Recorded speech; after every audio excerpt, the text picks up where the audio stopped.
Hello and welcome to another World of Warships video. This time I have a game to show you in my Isokaze, which is the Japanese Tier 4 destroyer. And it's actually a very different ship to the Isokaze, the Tier 3 Japanese destroyer. Basically the Isokaze is a lot more powerful in terms of armament, particularly torpedoes. It now has a broadside of 6 and each torpedo travels faster and does a lot more damage. It's also got better guns, although they fire on a high arc, so it took me a long time to get used to aiming them. But in exchange for that, it's a lot slower than the Warships, and that can really hurt you. Anyway, we are on the ocean map, which is my favourite map in the game. And I've spotted a Miyogi, and I'm actually approaching it. I was mostly intending just to scout out the enemy fleet at this point, but I don't see any cruisers around this Miyogi, which is odd, but it's good because it means I can approach close to it and hopefully get some torpedoes off. I changed my tack because I want to avoid those enemy torpedo bombers, and I'm getting very close to being able to fire at this Miyogi. And if I were to fire now, I'd have a decent chance to hit it, but I want to give it as little time as possible to avoid my fire, or avoid my torpedoes I should say. So I wait until it's about 6.5 kilometers away from me, which still gives me a decent safety margin, but probably cuts down a few seconds on the time it takes for my torpedoes to arrive. My torpedoes are out and I pull away to try and put a bit more distance between myself and the enemy so I get time to plan my next attack. Now I've spotted a lot more enemy ships, including a Kuma-class cruiser behind that Miyogi and another cruiser off to the left of the screen at the moment. Let's just watch these torpedoes go in. It looks like we've missed. I thought I'd missed for a second here, but 1 hit, 2 hits, 3 hits, and you see that Miyogi lost a lot of health there. And I actually see it's continuing to lose health. So I decide not to fire any more torpedoes at it and instead start looking towards that Wyoming just to the left of the screen you see there. And it's going to be a much more risky approach since there is a Kuma nearby and... oh, well, there was another cruiser but it's just died, which means I should have a decent chance of approaching this Wyoming from the north. Meanwhile, the Miyogi's losing health. At the time I wasn't sure whether it was from my flooding or perhaps a fire that was started by one of my allies shooting at this ship. I look away for a second there because I see it looks like that Kohlberg's shooting at me. And when I look away, I managed to sink my first enemy in this game, a Miyogi-class battleship. I close in on the Wyoming, but I'm actually spotted by enemy fighters up there, which I hadn't actually noticed. Which means I come around and I fire my torpedoes a bit sooner than I had hoped. But it wasn't going to be a great approach in this case because the Kohlberg was just way too close to that Wyoming for me to ever get good shots off.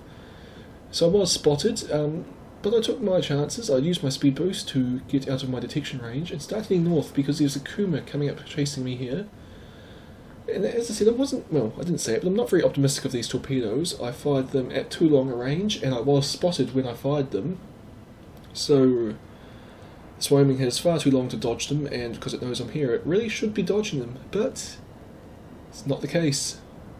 You can see how true those go. 1, 2, 3, 4...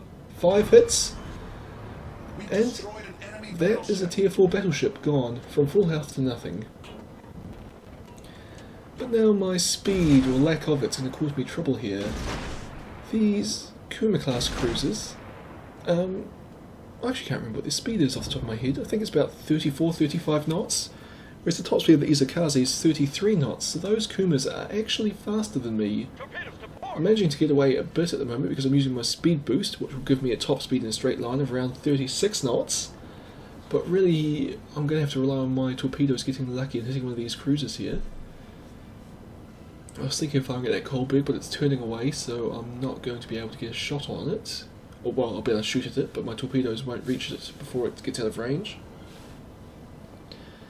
And this Kuma behind me is the big threat. My last torpedoes missed.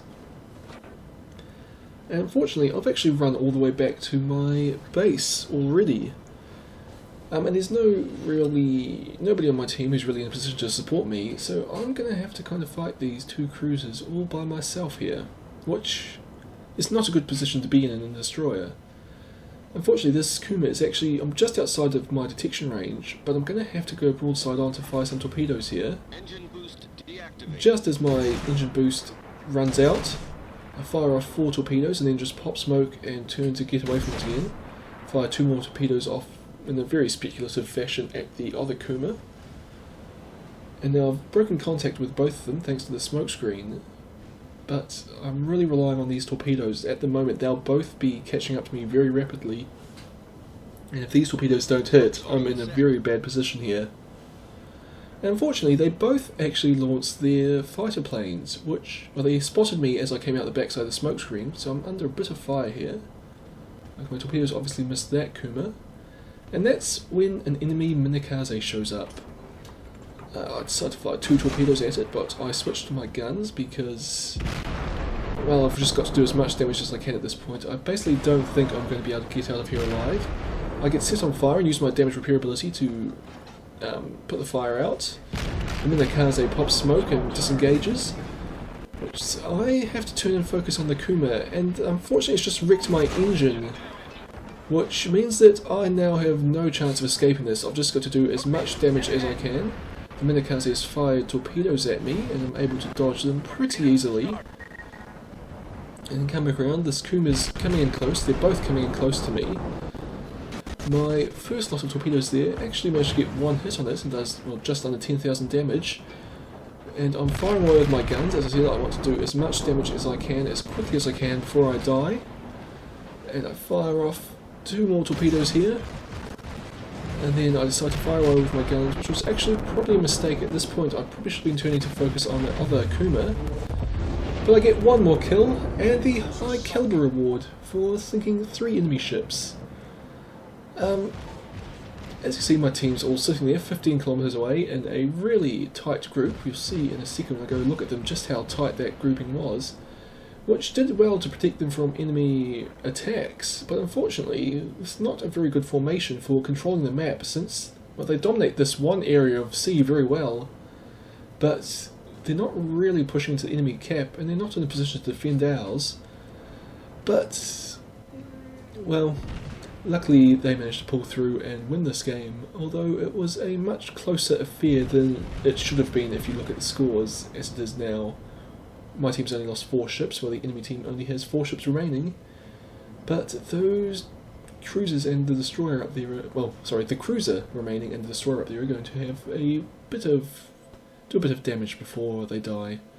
Anyway, I got 3,000 experience, a devastating strike, high caliber, and 131,000 credits. I was top of my team even though I died fairly early on, and we see there, add all that damage up and it comes to 102,000 damage in a tier 4 ship.